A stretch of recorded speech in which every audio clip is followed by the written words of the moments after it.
Assalamualaikum, selamat pagi anak-anak.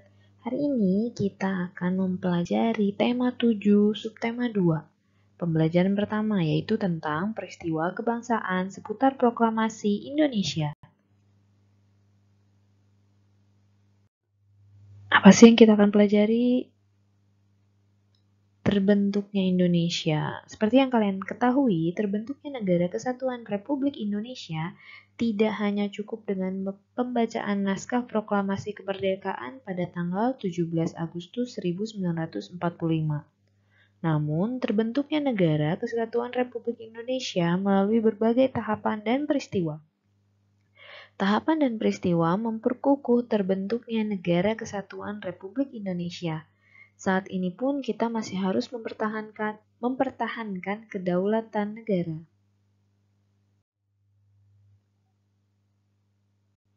Pada akhir bulan Juli 1945, Jepang menyetujui pemberian kemerdekaan kepada Indonesia pada tanggal 7 September 1945.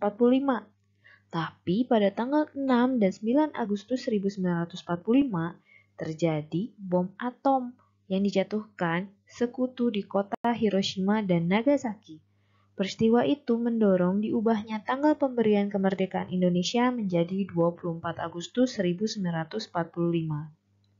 Kemudian, pada tanggal 15 Agustus 1945, Jepang menyerah tanpa syarat kepada sekutu. Akibatnya, terjadi kekosongan kekuasaan di Indonesia. Kesempatan inilah yang kemudian dimanfaatkan oleh bangsa Indonesia untuk memproklamasikan kemerdekaannya. Peristiwa pembacaan teks proklamasi. Pembacaan teks proklamasi kemerdekaan dilaksanakan pada hari Jumat, tanggal 17 Agustus 1945. Sejak pagi telah dilakukan persiapan di rumah Insinyur Soekarno untuk menyambut proklamasi kemerdekaan Indonesia. Banyak tokoh pergerakan nasional beserta rakyat berkumpul di tempat itu. Mereka ingin menyaksikan pembacaan teks proklamasi kemerdekaan Indonesia. Sesuai kesepakatan yang diambil di Rumah Laksamana Maeda, para tokoh Indonesia menjelang pukul 10.30 waktu Jawa zaman Jepang atau pukul 10.00 waktu Indonesia Barat telah berdatangan ke rumah Insinyur Soekarno.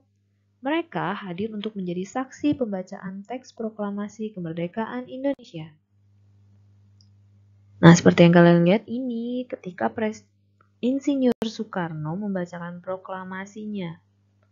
Dan acaranya disusun dalam upacara di kediaman Insinyur Soekarno antara lain pembacaan teks proklamasi kemerdekaan Indonesia, pengibaran bendera merah putih, lalu dilanjutkan dengan sambutan Wali Kota Suwiryo dan Dr. Muwardi.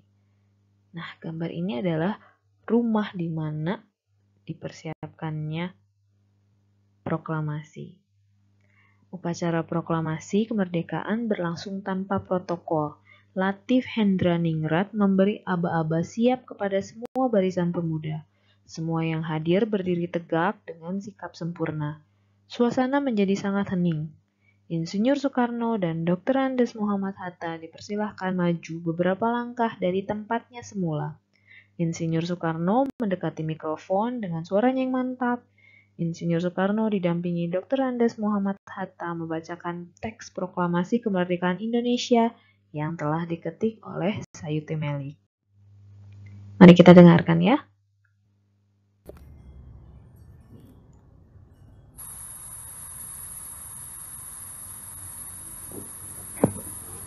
Proklamasi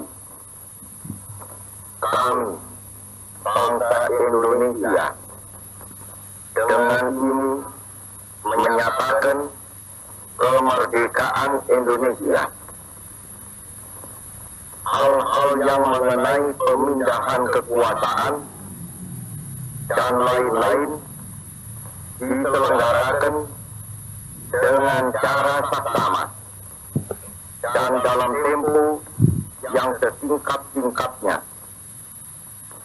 Jakarta, 17 Agustus 1945, atas nama bangsa Indonesia, Soekarno, Hatta.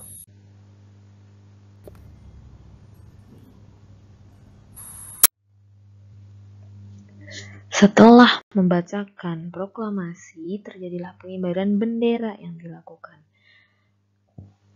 Bendera Sang Saka Merah Putih dijahit oleh Ibu Fatmawati Soekarno.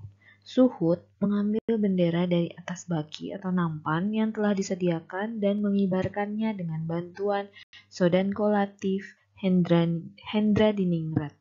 Kemudian Sang Merah Putih mulai dinaikkan dan hadirin yang datang bersama-sama menyanyikan lagu Indonesia Raya. Bendera dinaikkan perlahan-lahan menyesuaikan syair lagu Indonesia Raya.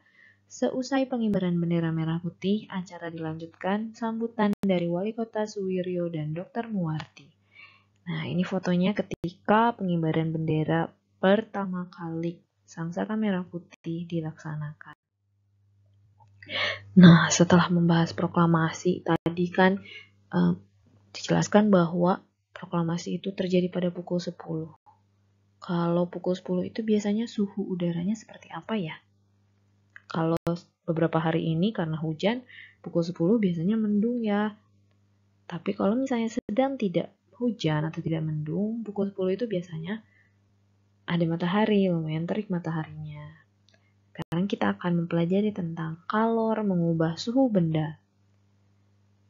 Kalor didefinisikan sebagai energi panas yang dimiliki oleh benda.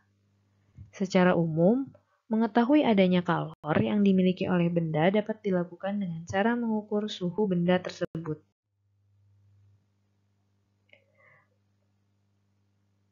Jika suhu benda tinggi, kalor yang dikandung oleh benda juga besar. Sebaliknya, jika suhu benda rendah, kalor yang dikandung oleh benda juga kecil. Kalor yang dimiliki oleh suatu benda bisa berubah-ubah, bisa naik, bisa juga turun, karena kalor dapat berpindah dari suhu tinggi menuju suhu rendah. Coba contoh bahwa kalor dapat mengubah suhu benda A. Kita lihat gambar di sini. Air panas memiliki suhu yang tinggi. Air dingin memiliki suhu rendah. Apabila kedua air dicampur, campuran itu akan menghasilkan suhu baru. Suhu rendah akan meningkat karena menerima panas yang bersuhu tinggi. Suhu barunya kita bilangnya air hangat atau hangat-hangat